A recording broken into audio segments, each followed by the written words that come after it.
Dans la pénombre d'un vol air-éclat reliant Paris à New York, à 35 000 pieds au-dessus d'un océan de nuages, un cri frêle de bébé perce le silence feutré de la classe affaires, un son fragile mais persistant, comme une alarme dans la nuit. Amélie dort, une mère haïtienne au visage sculpté par la dignité, berce son nourrisson. Léo, 6 mois, ses petites mains crispées sur sa blouse, tremblant de froid sous l'air glacial de la cabine.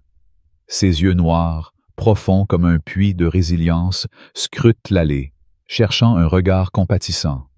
Mais soudain, une ombre s'abat, une silhouette rigide, drapée dans un uniforme bleu nuit impeccablement repassé. Claire Vasseur, hôtesse de l'air, blonde, chignon tiré à en craquer, surgit comme un spectre, ses yeux bleus glacés brillant d'un mépris acéré. Sans un mot, sans un souffle d'humanité, elle refuse la couverture demandée par Amélie, son rictus tordu par une arrogance venimeuse. « Vous n'avez rien à faire ici avec ce gosse !» crache-t-elle, sa voix tranchante comme un éclat de verre, chargée d'un racisme à peine voilé. Le mot « vous » claque comme une gifle, pointant la peau noire d'Amélie, sa présence en classe affaires, une intrusion dans le monde étroit de Claire. La cabine s'immobilise, l'air s'alourdit, les regards des passagers se figent, certains choqués, d'autres mal à l'aise, détournant les yeux.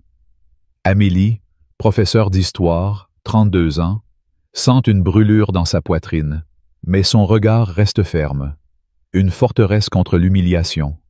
Léo, blotti contre elle, gémit doucement, inconscient du séisme qui s'amorce.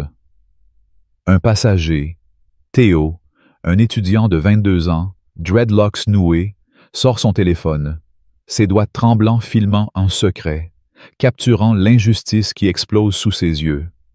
Claire, droite comme une statue de marbre, toise Amélie, ses lèvres pincées laissant échapper un sifflement.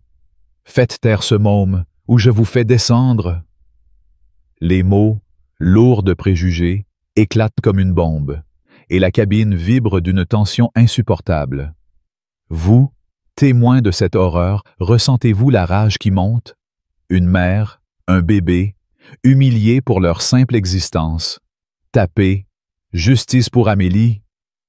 Dans les commentaires, hurlez votre indignation. Cliquez « J'aime » pour crier que cette infamie ne passera pas. Abonnez-vous pour rejoindre ce combat, car cette histoire, mes amis, n'est que le début d'une tempête de justice. Autour d'eux, les passagers réagissent. Un chaos contenu. Une femme, Élise, la trentaine, lunettes élégantes, pianote nerveusement sur son ordinateur, évitant le regard d'Amélie. Un homme d'affaires, Marc, costume gris rayé, ricane, murmurant à son voisin. « Elle a du culot, non, d'amener un bébé ici? » Son ton, complice de la cruauté de Claire, attise la flamme de l'injustice. Une adolescente, Sophia, cheveux bouclés, filme aussi, ses yeux bruns brillants de colère, ses doigts hésitant à poster la vidéo. Mais Claire ne s'arrête pas. Dans un geste calculé, odieux, elle arrache le sac à langer d'Amélie, fouille avec une arrogance dégoûtante et, sous les regards horrifiés, jette le doudou de Léo, un lapin blanc élimé, symbole de son réconfort, dans une poubelle, un claquement sec résonnant dans la cabine. « Vous n'en avez pas besoin ici », siffle-t-elle, son sourire tordu comme une lame. Le doudou, ce bout de tissu usé, s'écrase parmi les déchets, un acte barbare qui fait bouillir le sang. Amélie, le cœur battant à tout rompre, ajuste Léo avec une douceur infinie, son silence une armure contre la tempête. Ses yeux, cependant, brûlent d'une fureur contenue, une rage qui promet de ne pas plier.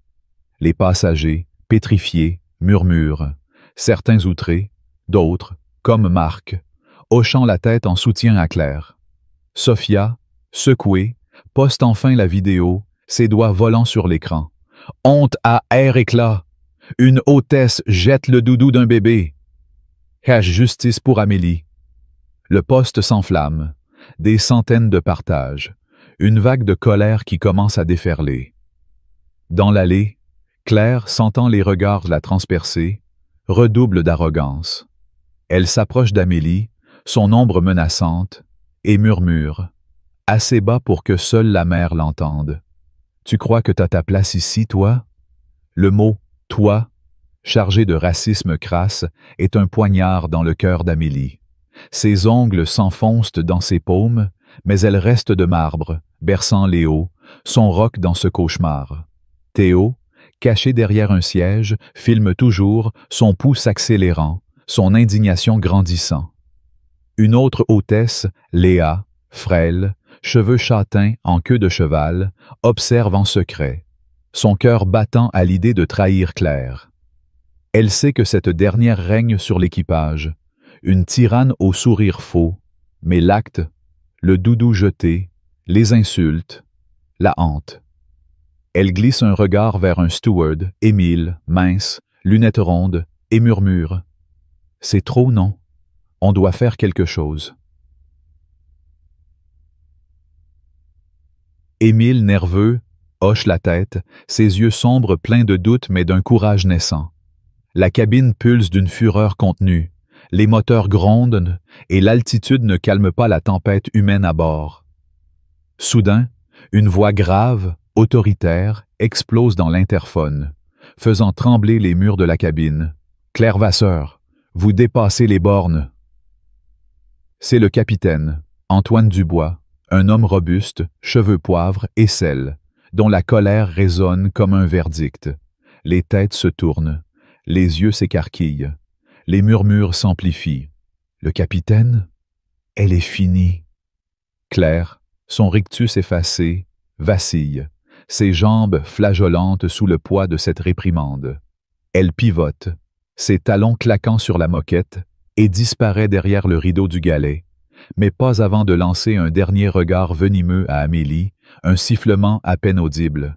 « Tu paieras pour ça, intruse. » Le mot, un poison, transperce Amélie, mais elle refuse de céder, ses bras serrent en Léo, sa dignité un bouclier.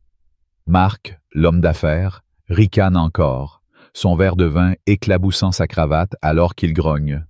Elle l'a cherché, non? Ce môme braille. Mais Sophia, furieuse, filme sans relâche, son objectif capturant chaque détail, chaque regard complice, chaque injustice. Léa, cachée près d'un chariot, tremble, son téléphone enregistrant en secret, un espoir fragile pour la justice.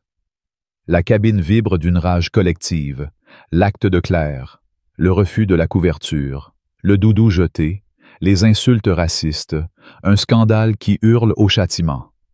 Amélie, la joue brûlante d'humiliation, fixe le hublot, les nuages filant comme des spectres, et murmure à Léo « On va s'en sortir, mon cœur. » Mais au fond, une colère bouillonne, une fureur contre l'injustice, contre le mépris de Claire, contre Marc qui ose la juger, contre un système qui permet qu'on humilie une mère, qu'on jette le réconfort de son bébé, qu'on l'insulte pour sa peau.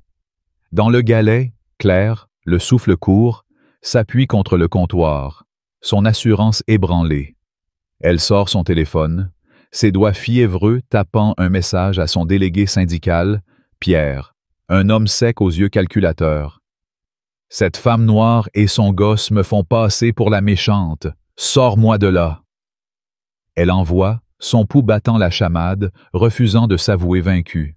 Elle imagine Amélie, cette intruse, qu'elle juge indigne, tremblant sous son regard, et jure de la faire payer pour avoir osé s'asseoir en classe affaires, pour avoir défié son autorité. Les passagers, eux, se divisent. Marc, odieux, se penche vers un autre passager, un vieil homme en costume beige nommé Paul, et marmonne. Ces gens-là, toujours à causer des problèmes, hein? Paul, mal à l'aise, hausse les épaules, son silence un écho des préjugés qui donnent des ailes à Claire. Sophia, elle, tweet furieusement, ses doigts volants. Une mère humiliée, un doudou jeté, et air éclat laisse faire. Justice pour Amélie. Le poste grimpe, des milliers de vues, une tempête numérique qui s'amorce. Léa et Émile, cachés près d'un chariot, échangent un regard, leur décision prise. Ils garderont leur vidéo, un acte risqué mais juste. Amélie, berçant Léo, sent la brûlure de l'insulte, la perte du doudou, un acte cruel qui prive son fils de réconfort, et les mots racistes de Claire, un poison qui s'infiltre dans son âme. Pourtant, elle tient bon, son silence une arme, sa dignité un rempart. Le capitaine Dubois émerge du cockpit, son visage dur, ses yeux fixés sur le rideau du galet. « Claire Vasseur, au galet, maintenant !» ordonne-t-il, sa voix un couperet. Claire, rouge de honte, obéit, ses joues en feu alors que les passagers la fusillent du regard, certains ricanant, d'autres filmant sa déroute. Sophia, implacable, zoome sur son visage blême, postant « Elle a humilié une mère, regardez-la fuir. Ai-je justice pour Amélie? » La cabine s'enflamme de murmures, de gaspes, le verre de Marc s'écrase sur sa tablette, éclaboussant son costume, tandis que Théo, discret, envoie sa vidéo à un ami journaliste, un premier pas vers la justice. Amélie, tenant Léo, sent chaque regard, certains solidaires, d'autres hostiles, mais elle refuse de plier. La perte du doudou, les mots racistes, l'humiliation publique, ces outrages allument un feu en elle, une détermination farouche. Dans le galet, Claire seule, tremble, son assurance fissurée. Elle texte Pierre à nouveau. « Cette femme me défie, elle n'a pas sa place ici. Faut la faire tomber. » Pierre répond, venimeux. « On va la jouer victime, Claire. Tiens bon. » Elle sourit, un rictus amer, convaincue qu'elle peut encore gagner, faire d'Amélie la méchante, une usurpatrice qui a osé défier son pouvoir mesquin. La cabine, elle, palpite d'indignation. Les vidéos de Sophia et Théo circulent, les murmures des passagers, certains outrés, d'autres complices, alimentent un feu qui ne demande qu'à consumer Claire. Amélie, le cœur lourd, sent la main invisible de son mari, Étienne, un avocat resté à Paris, un serment de protection qu'elle porte en elle. Mais le refus de la couverture, le doudou jeté, les mots venimeux de Claire résonnent, un outrage qui exige réparation. Le vol file dans la nuit, les moteurs grondant comme une bête enragée, et la tension monte, une tempête prête à éclater.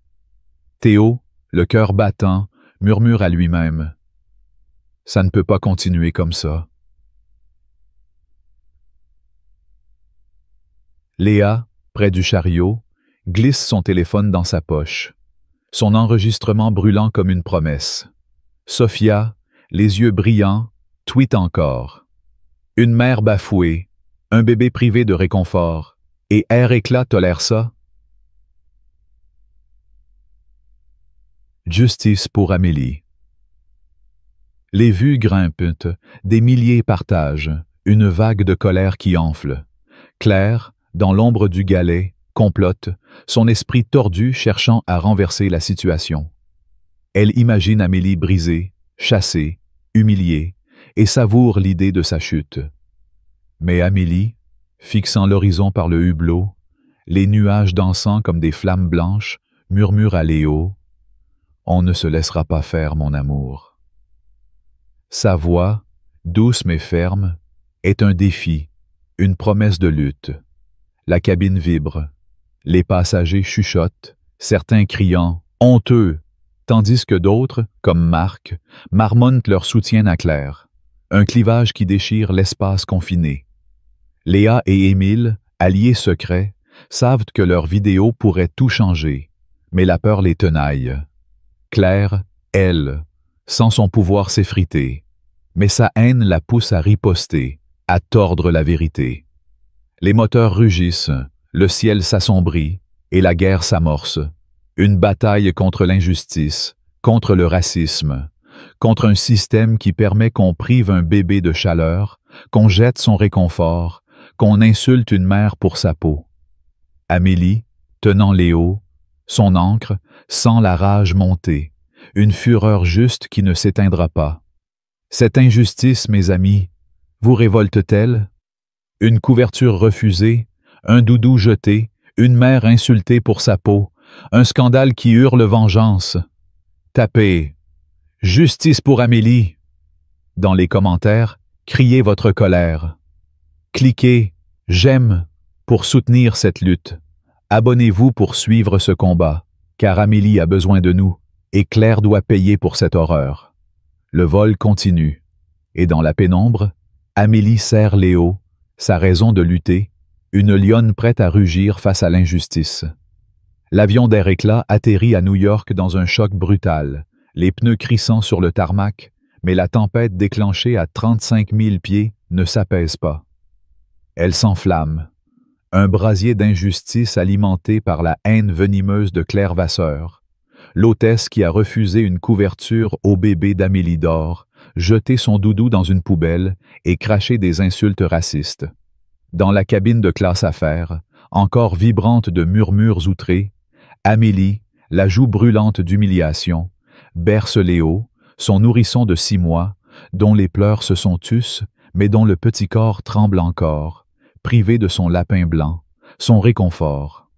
Ses yeux noirs, profonds comme une mer en furie, scrutent la foule des passagers qui descendent, certains lançant des regards de compassion, d'autres, comme Marc, l'homme d'affaires au costume taché de vin, ricanant avec mépris. « Elle a voulu jouer les grandes, hein? » Ces mots, acides, s'enfoncent comme des aiguilles dans le cœur d'Amélie, mais elle reste droite, sa dignité un rempart contre la tempête. Dehors, les néons de l'aéroport de JFK scintillent, froids et implacables, tandis que la vidéo de Sophia, la passagère adolescente, explose sur les réseaux. Honte à Air Éclat, une hôtesse maltraite une mère. Justice pour Amélie. Des milliers de vues, des commentaires enragés. C'est scandaleux. Claire doit payer.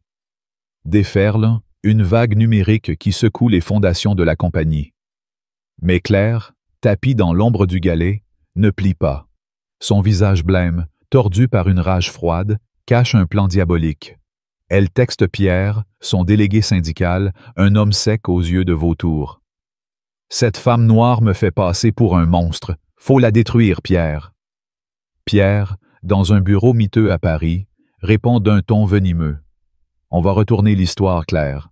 T'es la victime. » Et là, l'horreur s'accélère, un acte si révoltant qu'il fait bouillir le sang.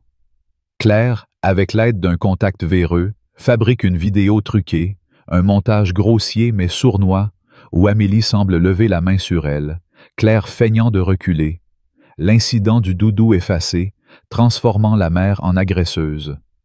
Elle l'envoie à Pierre, qui la transmet à une journaliste ambitieuse, Camille, une femme aux cheveux roux, au regard calculateur, prête à tout pour un scoop. Camille, sans scrupule, poste la vidéo sur les réseaux, titrant « Passagère violente agresse une hôtesse héroïque en classe affaires ». Le post s'enflamme, des dizaines de milliers de vues, une tempête de haine déferle. Cette femme n'a rien à faire là. Une brute, dehors. Les commentaires, venimeux, crachent du racisme, du mépris, visant la peau d'Amélie, sa place en classe affaires, son bébé même. Dans l'aéroport, alors que les portes de la passerelle s'ouvrent, Amélie, sac allongé sur l'épaule, Léo blotti contre sa poitrine, espère rejoindre son mari, Étienne, un avocat resté à Paris, son bouclier invisible. Mais le cauchemar explose. 2 policiers, menés par l'officier Vincent, un homme corpulent au rictus cruel, surgissent dans le terminal, leurs uniformes sombres luisant sous les néons. « Amélie d'Or, vous êtes en état d'arrestation pour agression », aboie Vincent, ses yeux froids la toisant comme une criminelle. Amélie, abasourdie, serre Léo, son cœur s'emballant. « C'est faux, elle m'a humilié, jeté son doudou, il y a des vidéos, des témoins. » Mais Vincent, imprégné du même racisme que Claire, ricane, arrachant Léo de ses bras.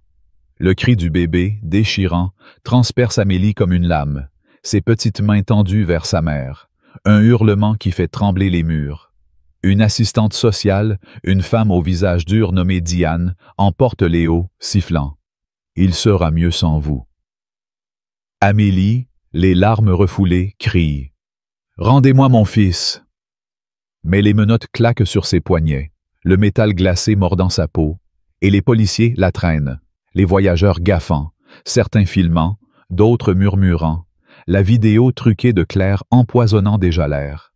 Dans une salle d'équipage, Claire, près d'une machine à café, un sourire tordu sur les lèvres, savoure la scène, son plan diabolique en marche.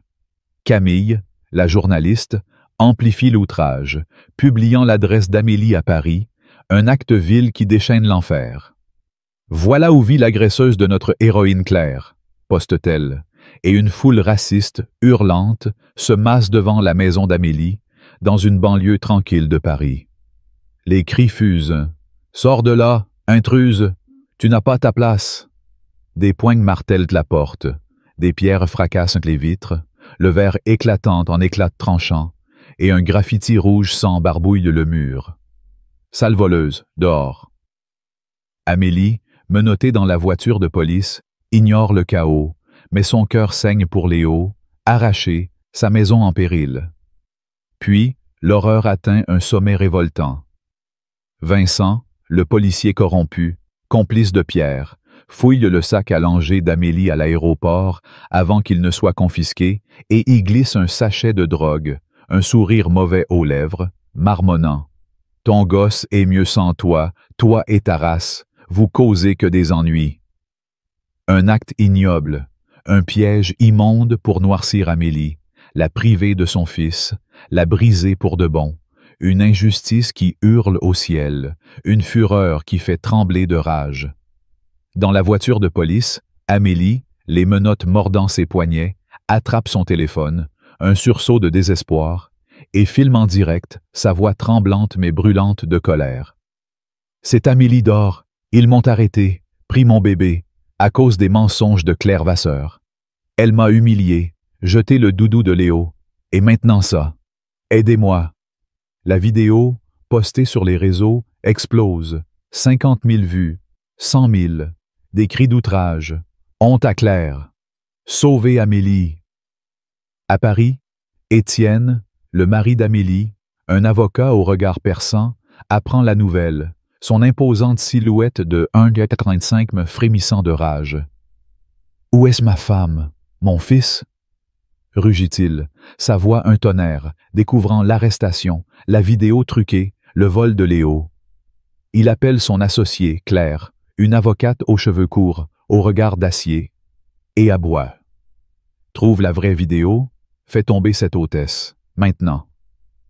Théo, l'étudiant qui a filmé, rongé par la culpabilité, s'approche de Léa, l'hôtesse frêle, dans une salle d'attente de l'aéroport, chuchotant « On doit agir, c'est un scandale ». Léa, les mains tremblantes, hoche la tête, leur enregistrement secret de l'incident. Claire jetant le doudou, insultant Amélie, brûlant dans sa poche, un espoir fragile pour la justice. Sophia, dans le terminal, relaie la vidéo d'Amélie, sa colère débordant. Une mère emprisonnée, un bébé arraché, une maison vandalisée, honte à air éclat. Justice pour Amélie. Les vues grimpent, 200 000, une tempête de soutien. Mais Camille, la journaliste, double la mise, tweetant « Amélie d'Or, une menace droguée, violente, protégeons Claire ». La foule devant la maison d'Amélie s'enrage, une brique fracasse une autre fenêtre. Un cri retentit. « Brûle-la, cette intruse !» Amélie, dans la voiture, sent une angoisse la déchirer, ignorant que sa maison est saccagée, que le sachet de drogue pèse comme une condamnation, que son monde s'effondre sous les mensonges.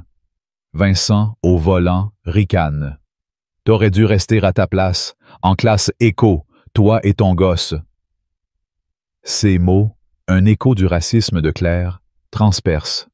Une injustice qui fait bouillir le sang. Une rage contre un système qui arrache un enfant, vandalise un foyer, accuse une innocente. Dans une cellule sombre d'un commissariat de New York, Amélie, menottée, est jetée sur un banc de métal, l'odeur de moisi collant à sa peau. Ses yeux brûlent, mais elle refuse de pleurer, murmurant le nom de Léo, son encre, sa raison de lutter.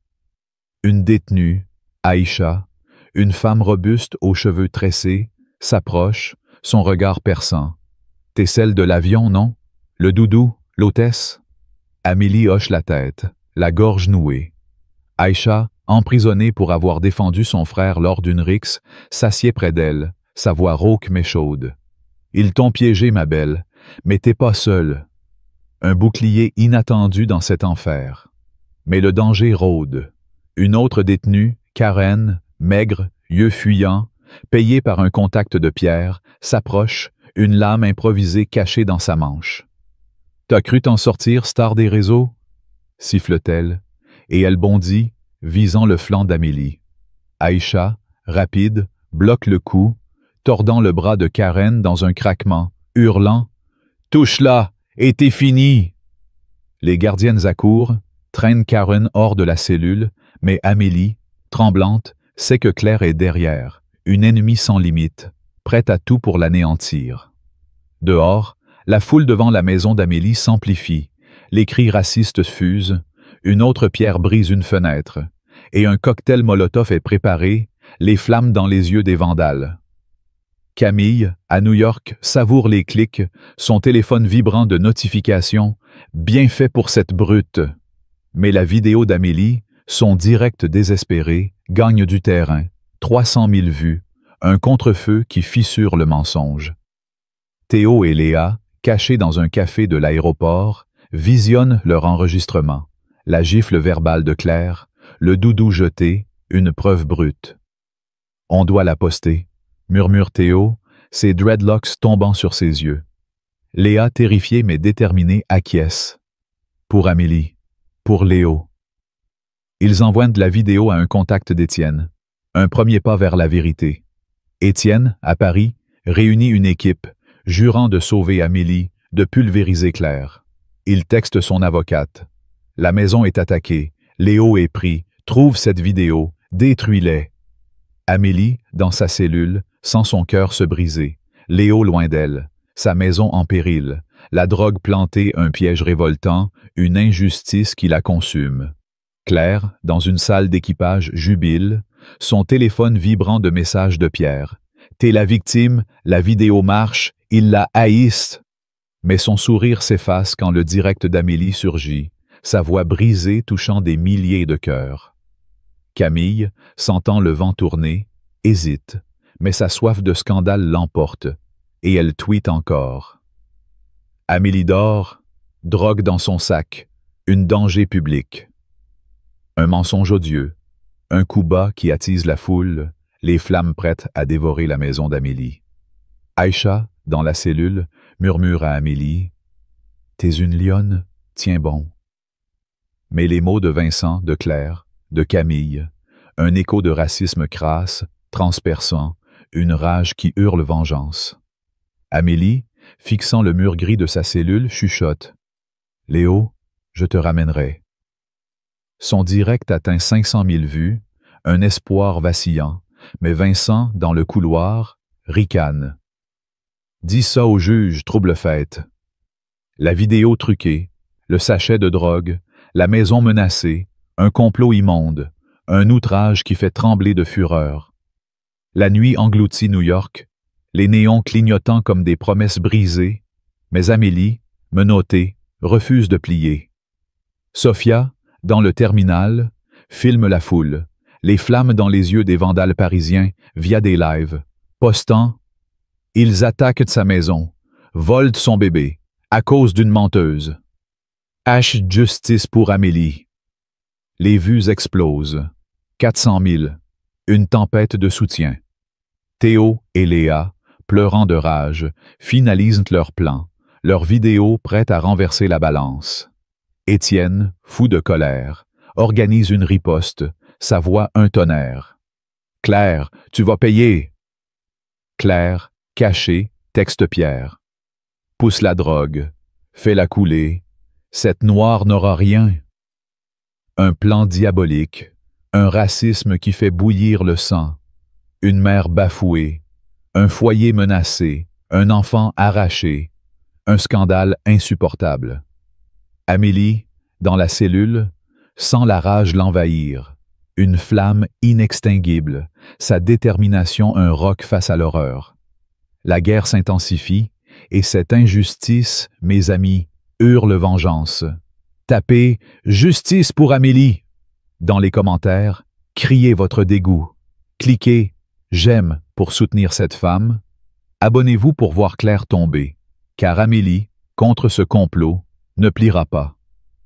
La nuit engloutit New York, ses néons clignotant comme des lames dans l'obscurité, mais dans une cellule crasseuse d'un commissariat de Brooklyn, Amélie dort, menottée, est un volcan de rage contenue, une mère haïtienne bafouée, son bébé, Léo, arraché, sa maison à Paris vandalisée, un sachet de drogue planté dans son sac par l'officier corrompu Vincent, tout cela orchestré par la haine venimeuse de Claire Vasseur, l'hôtesse d'Air Éclat qui a refusé une couverture à son nourrisson, jeté son doudou et craché des insultes racistes. Les murs gris de la cellule suintent d'humidité, l'odeur de moisi collant à la peau d'Amélie, mais ses yeux noirs, brûlants d'une fureur inextinguible, fixent un point invisible, un serment muet. « Léo, je te ramènerai. » Son direct, posté depuis la voiture de police, explose à 500 000 vues. Un cri déchirant devenu un hurlement de révolte, relayé par des milliers scandant « Justice pour Amélie » sur les réseaux. Pourtant, dans cette cage de béton, la douleur de l'absence de Léo, le poids des menottes mordant ses poignets, l'image de sa maison profanée par des graffitis racistes, « Sale voleuse, dehors !» la déchirent comme des griffes. Aïcha, la détenue robuste aux cheveux tressés, son allié inattendu, veille sur elle, ses yeux perçants scrutant les ombres. « T'es pas seule, ma belle, » murmure-t-elle, sa voix rauque, un rempart contre le désespoir. Mais le danger rôde, une menace plus sombre encore. Claire, cachée dans un motel miteux près de l'aéroport, savoure son triomphe, son sourire tordu reflétant une haine viscérale. Sa vidéo truquée, montrant Amélie comme une agresseuse, domine les réseaux, amplifiée par Camille, la journaliste aux cheveux roux dont les tweets venimeux. Amélie dort, droguée, violente, une honte. Attisent une foule enragée. Vincent, le policier corrompu, se vante dans un couloir du commissariat, son rictus cruel intact. Elle est finie, cette trouble fête. La drogue dans son sac, c'était trop facile. Un complot immonde, un racisme crasse qui fait bouillir le sang, une injustice civile qu'elle hurle au châtiment. Dans la cellule, Amélie, le cœur lourd, murmure le nom de Léo, ses joues rondes, ses petits doigts tendus vers elle, arrachés par l'assistante sociale Diane avec des mots glacials. « Il sera mieux sans vous. » Chaque seconde sans lui est une torture. Chaque image de sa maison vandalisée, des pierres brisant les vitres, un coup de poignard. Mais une lueur d'espoir perce. À Paris, Étienne, le mari d'Amélie, avocat au regard d'acier, réunit une équipe dans un bureau exigu, sa silhouette imposante tremblant de rage.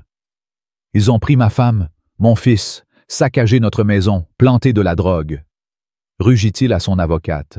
Claire, une femme aux cheveux courts, dont les doigts se volent sur son clavier, traquant la vidéo originale de Théo et Léa, postée anonymement, montrant l'hôtesse Claire jetant le doudou de Léo, crachant son venin raciste.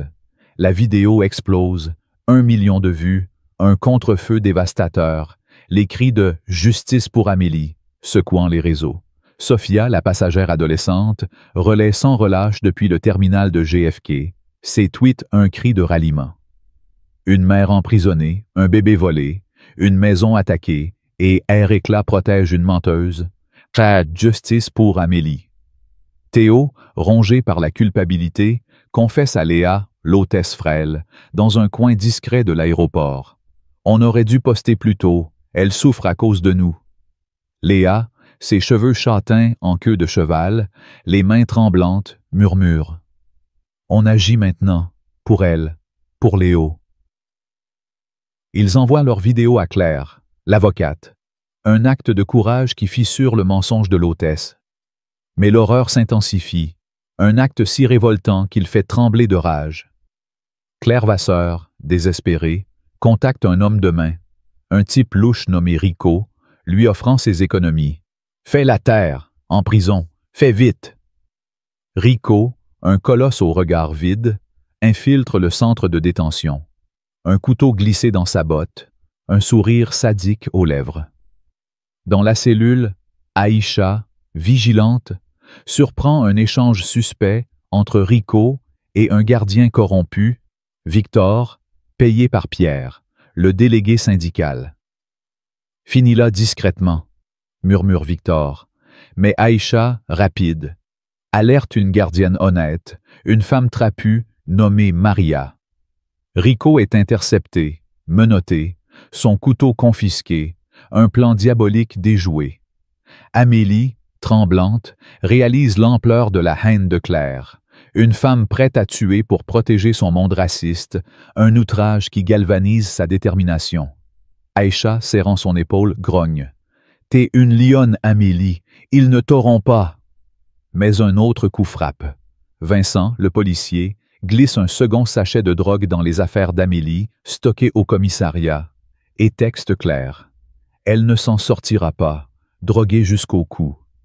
Un piège immonde, un racisme qui hurle au ciel, une injustice qui fait bouillir le sang. Dehors, la foule devant la maison d'Amélie à Paris atteint un paroxysme de violence.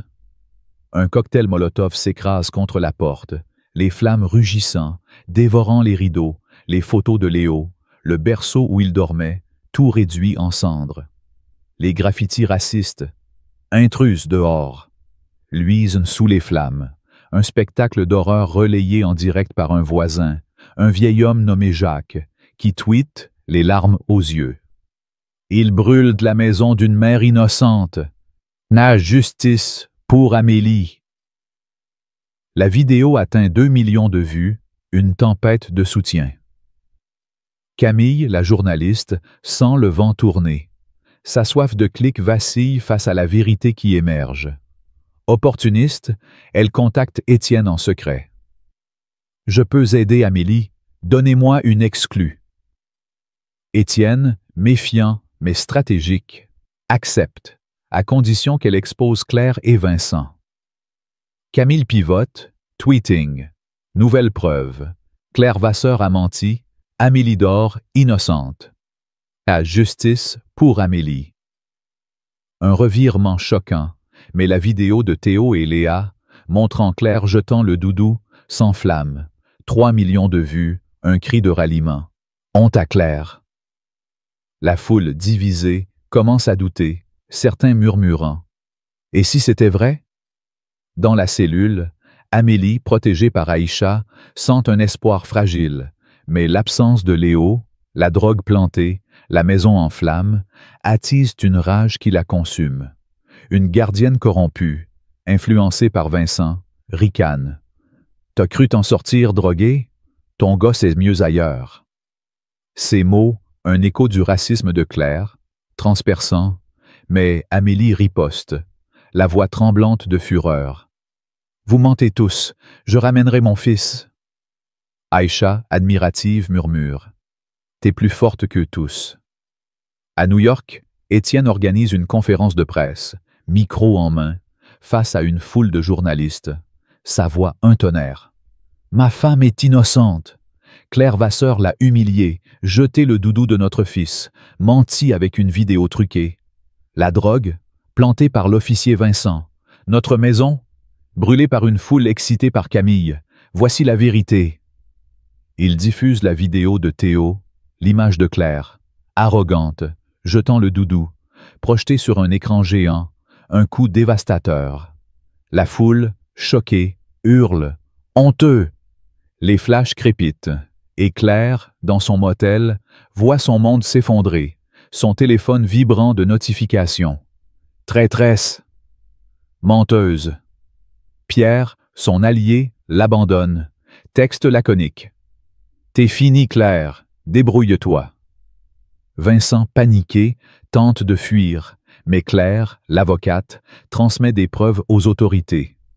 Des enregistrements de ses appels avec Claire Vasseur, des images de lui glissant le sachet de drogue, un filet qui se resserre.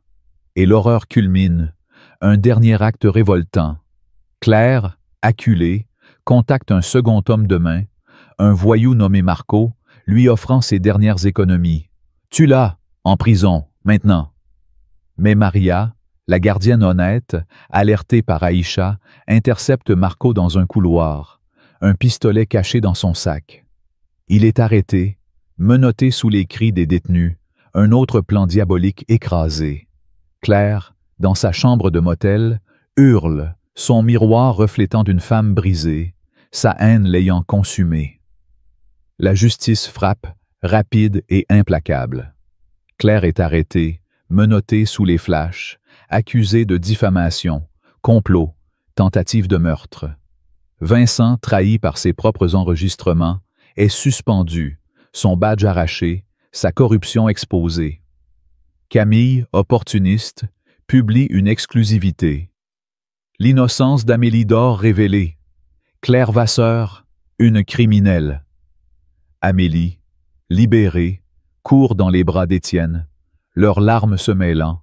Léo retrouvé, ses petits bras tendus vers sa mère, un moment de lumière dans l'horreur. La maison est en cendres, mais leur amour, leur force, intacte. Étienne, face à la presse, déclare « Je poursuis Air Éclat pour négligence. Amélie sera consultante pour l'inclusion, pour que plus jamais une mère ne souffre ainsi. » Amélie, tenant Léo, prend le micro, sa voix ferme. Plus de haine à bord, plus d'injustice. Air Éclat sera un symbole de respect, pour tous. La foule applaudit, un cri de victoire. Justice pour Amélie.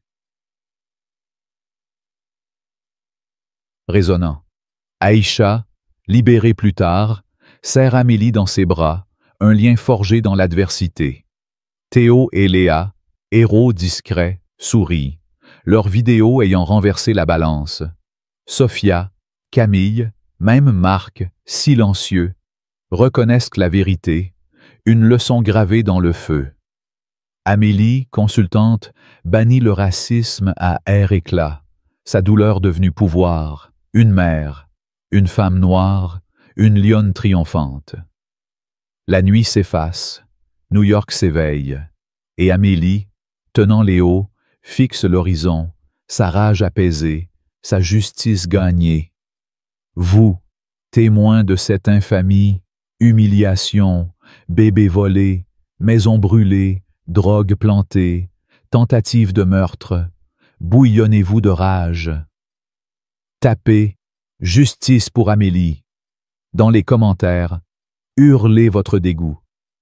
Cliquez « J'aime » pour célébrer cette victoire, abonnez-vous pour honorer ce combat, car Amélie, contre Claire, Vincent, Camille, a prouvé que la vérité triomphe et nous devons crier avec elle.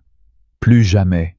L'histoire d'Amélie Dore, cette mère haïtienne humiliée à bord d'un vol Air Éclat, privée de son bébé Léo, calomniée par une vidéo truquée, sa maison vandalisée et menacée par un complot odieux, est un cri qui résonne dans l'âme, un miroir brutal des injustices qui persistent dans notre monde. En tant que Français, où les valeurs d'égalité, de liberté et de fraternité ornent les frontons des mairies, ce récit secoue profondément, suscitant une indignation brûlante, une compassion infinie et un espoir tenace. Analyser cette saga, c'est plonger dans un tourbillon d'émotions, colère face à l'injustice, admiration pour la résilience, foi en la justice, et en tirer des leçons précieuses pour nos vies, des flammes d'une lutte qui éclairent nos choix et nos actions, dans une société française où l'idéal républicain est un combat quotidien. D'abord, l'indignation face au racisme est au cœur de cette histoire. Le refus de Claire Vasseur d'offrir une couverture à Léo, le doudou jeté, les insultes, intruses, ne sont pas de simples actes isolés, mais les symptômes d'un racisme systémique, une plaie que la France connaît trop bien. Dans les rues de Paris, Lyon ou Marseille, les contrôles aux faciès, les discriminations dans l'emploi ou le logement, les regards méprisants, rappelle que l'égalité reste un horizon à conquérir. Amélie, par son silence digne face à l'humiliation, incarne une résistance farouche. La leçon est claire. Nous devons, comme elle, refuser de plier face au mépris. Dans nos vies, dénonçons les micro-agressions. Un commentaire déplacé au travail, une remarque raciste dans un café, avec fermeté. Soutenons les victimes. Signalons les injustices, que ce soit à l'école, dans les transports ou sur les réseaux sociaux. Comme Amélie, transformons notre colère en action, car, comme le disait Camus, la révolte naît du spectacle de l'injustice. Ensuite, la résilience d'Amélie face à l'adversité est une source d'inspiration universelle. Emprisonnée, calomniée, séparée de Léo, sa maison en flammes, elle aurait pu s'effondrer, mais elle a filmé un direct depuis une voiture de police, canalisant sa rage en un cri pour la justice. En France, où les défis, chômage, inégalité, crise personnelle peuvent peser lourd, cette ténacité nous rappelle l'importance de persévérer. Que ce soit face à un échec professionnel, une trahison ou une perte, nous pouvons puiser dans cette force intérieure. Amélie n'a ascendant. Sa dignité un bouclier nous enseigne qu'on ne combat pas seul. Étienne, Aïcha, Théo, Léa, Sophia, tous ont joué un rôle dans sa victoire. Dans nos vies, cherchons des alliés, amis, collègues, voisins, pour surmonter les épreuves. Comme le proverbe français l'affirme, l'union fait la force. Créons des réseaux de solidarité, partageons nos luttes et bâtissons des ponts pour un avenir plus juste. Un autre enseignement majeur est le pouvoir des réseaux sociaux, un outil à double tranchant. La vidéo truquée de Claire a failli détruire Amélie, mais celle de Théo et Léa l'a sauvée, amplifiée par Sophia et Camille. En France, où les débats en ligne sont souvent enflammés, cette histoire nous exhorte à utiliser les réseaux avec sagesse. Vérifions les sources, résistons à la haine facile et utilisons notre voix pour défendre des causes justes. Postons, partageons, commentons pour soutenir des combats comme celui d'Amélie, mais restons vigilants. La désinformation, comme la drogue plantée par Vincent, peut empoisonner la vérité. Cultivons l'esprit critique, cher à la tradition intellectuelle française, et engageons-nous pour des idéaux qui élèvent. Enfin, l'histoire d'Amélie souligne l'importance de transformer la douleur en action. Devenue consultante pour Air Éclat, elle bannit la haine, faisant de son épreuve un levier pour le changement. En France, où l'activisme prend forme dans les manifestations, les pétitions ou les associations, nous pouvons suivre cet exemple. Une injustice subie, au travail, dans la rue, peut devenir une cause à défendre. Créez un collectif, sensibilisez vos proches, votez pour des élus qui luttent contre les discriminations. Comme Victor Hugo l'écrivait, « Rien n'est plus puissant qu'une idée dont le temps est venu. » L'idée d'Amélie, c'est l'égalité, et son temps est maintenant. La fraternité, valeur si française, est au cœur de ce combat. Étienne a mobilisé son pouvoir, Aïcha a protégé Amélie, Théo et Léa ont risqué leur carrière. Soyons des Aïcha, des Théo, aidons un voisin en difficulté, dénonçons une injustice au bureau, soutenons un collègue discriminé. La fraternité n'est pas qu'un mot, c'est un acte quotidien, un choix de dire non à l'indifférence. Amélie, par sa victoire, montre que la justice triomphe quand nous nous unissons, un écho aux grandes luttes françaises, de la résistance à mai 68. En conclusion, l'histoire d'Amélie d'Or est un phare dans la tempête, un rappel que la rage peut devenir force, que l'injustice peut être vaincue, que la solidarité change tout. Appliquons ces leçons. Dénonçons le racisme, persévérons face aux épreuves, utilisons les réseaux avec discernement, transformons la douleur en action, vivons la fraternité. En France, où l'égalité est un idéal vivant, soyons des Amélie, des combattants pour un monde où une mère ne sera plus humiliée, un bébé privé de réconfort, une maison brûlée pour la couleur d'une peau. Vous avez vibré avec le combat d'Amélie? Vous êtes révolté par l'injustice qu'elle a subie? Alors agissez maintenant. Cliquez sur « J'aime » pour saluer sa victoire. Partagez cette vidéo pour que son histoire inspire le monde. Et abonnez-vous pour ne rater aucun épisode de ces luttes pour la justice. Dans les commentaires, criez haut et fort « Justice pour Amélie !» Ensemble, faisons entendre nos voix, brisons les chaînes de la haine et bâtissons un avenir où l'égalité triomphe. Allez, likez, partagez, commentez. Pour Amélie, pour la justice, pour nous tous.